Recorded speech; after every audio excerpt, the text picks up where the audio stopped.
राधे राधे। आप सबका राधे सखी चैनल में स्वागत है, जो आप सब लोगों का ही चैनल है। कैसे हैं आप लोग?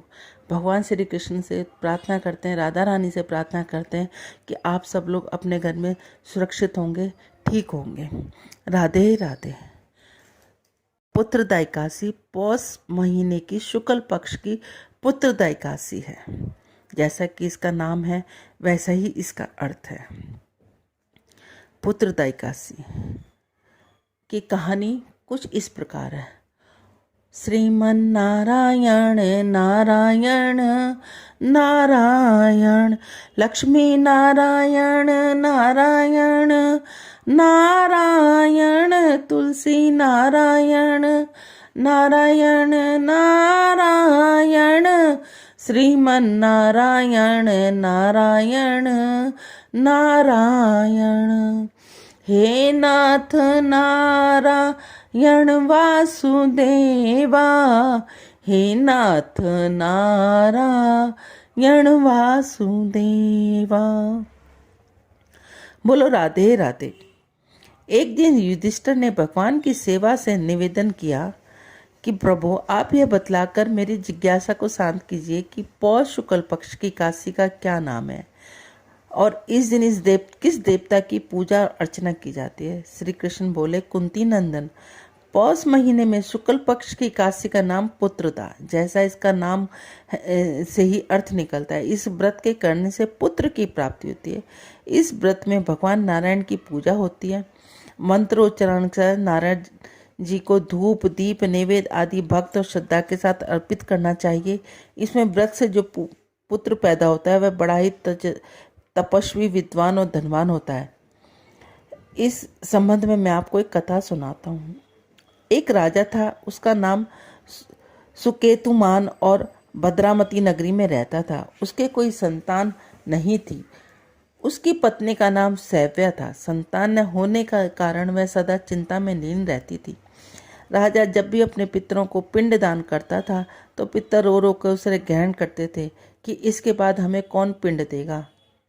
राजा स्वयं भी अत्यधिक चिंतित रहता था। उसे भी अपना धन वैभव, हाथी घोड़े आदि कुछ भी अच्छा नहीं लगता था। वह सोचता था कि मेरी मृत्यु के बाद राज्य कौन संभालेगा, कौन मेरे मृतक कर्म करेगा, कौन मेरा श्राद्ध करेगा। राजा के बिना पितर देवताओं का ऋण नहीं चुकाया जा सकता। जिस घर में पुत्र नहीं होता वहाँ सदैव अंधेरा ही रहता है। इसी चिंता में एक दिन उसने अपना शरीर त्याग देने का विचार किया तथा साथ में यह भी सोचा कि आत्महत्या करना बहुत बड़ा पाप है, पर फिर भी वह एक न दिन घोड़े पर सवार होकर सबसे छिपकर वन में चल दिया। जब राजा घोड़े पर बैठा चला जा रहा था तो उसने देखा कि वन में अनेक पक्षी, अनेक प्रकार के वृक्ष हैं। हिरण, ब्याघ, सुअर, सिंह, बंदर आदि सर्प अपने बच्चों के साथ घूम रहे हैं। कहीं बेसुरे ढंग से सियार चिल्ला रहे हैं, कहीं मोर केका केका की ध्वनि कर रहे हैं। वन में देखते विचार करते करते दोपहर का समय हो गया। राजा को भूख लगाई और पानी पीने को भी इच्छा होने लगी। वह सोचने लगा, मैंने अनेक यज्ञ किए, ब्राह्मणों को सुस्वाद भोजन का भोग देकर संतुष्ट किया, फिर भी मुझे यह दुख देखना पड़ रहा है। वह प्रभु की कैसी लीला है। राजा भूखा तो था ही, प्यास के मारा बड़े बेचैन हो रहा था। वह पानी की खोज करने लगा। खोजते खोजते उसे एक जलाशय तक जा पहुंचा। जलाशय में कमल खिले हुए थे। उसमें अनेक प्रकार के पक्षी व जल जीव अपने अमोद प्रमोद से मस्त हुए जल कीड़ा कर रहे थे। जलाशय के चारों ओर मुनियों के आश्रम बने हुए थे। तभी राजा के दाहिने अंग फड़कने लगे। राजा बड़े प्रसन्न मन से घोड़े से उतरा, मुनियों के पास जाए उसे प्रणाम करके उनके सामने बैठ गया। राजा को देखकर मुनि लोग बोले, राजन, तुम्हारे विनय प्रणाम से हमें बड़ी प्रसन्नता हुई है। बताओ यह किस कारण आए हो। राजा ने उससे पूछा, श्रेष्ठ मुनि, कृपा आप यह बताने का कृपा करें कि आप कौन है और यहाँ कैसे पधारे। मुनि बोले, आज पुत्रदा एकादशी है जो उत्तम पुत्र प्रदान करती है। हम लोग विश्वदेव हैं और सरोवर में स्नान करने आए हैं। राजा ने विनय वाणी से कहा, मुनि श्रेष्ठ, मेरे भी कोई पुत्र नहीं। यदि आप मुझसे प्रसन्न है तो मुझे भी पुत्रवान होने का वर प्रदान कीजिए। मुनि बोले, आज की एकादशी का व्रत करके ही पुत्र की प्राप्ति होती है, अतः आप इस व्रत को करें। भगवान ने चाहा तो अवश्य ही आपको पुत्र की प्राप्ति होगी। मुनियों के परामर्श से राजा ने उस दिन व्रत किया और प्रयाण होकर मुनियों को प्रणाम किया। फिर वह अपने प्रयाण कर मुनियों को प्रणाम किया, फिर वह अपने महल में वापस आ गया। रात को रानी के साथ सहवास किया तो रानी गर्भवती हो गई। 9 महीने बीतने पर उसके यहाँ एक सुंदर एवं उत्तम पुत्र का जन्म हुआ। जब वह पुत्र बड़ा हुआ तो अत्यंत पराक्रमी और वीर और धनवान हुआ। उसके प्रजा पालन का यश चारों ओर फैलने लगा। जो कोई भी इस पुत्रदा एकादशी का व्रत करता है, साथ ही इस महात्म की कथा को पढ़ता है या सुनता है, उसे स्वर्ग और मोक्ष की प्राप्त होती है। पुत्रदा एकादशी में नारायण भगवान की पूजा होती है। गाय के दूध को सागर लिया जाता है। बोलो पुत्रदा एकादशी की जय। श्रीमन नारायण नारायण नारायण, लक्ष्मी नारायण नारायण नारायण, तुलसी नारायण नारायण नारायण, श्रीमन नारायण नारायण नारायण। हे नाथ नारायण वासुदेवा, हे नाथ नारायण वासुदेवा, हे नाथ नारायण वासुदेवा, हे नाथ नारायण वासुदेवा। इन्हीं नैनों में, इन्हीं नैनों में, इन्हीं नैनों में छुपा होगा कन्हैया मेरा, इन्हीं नैनों में छुपा होगा कन्हैया मेरा।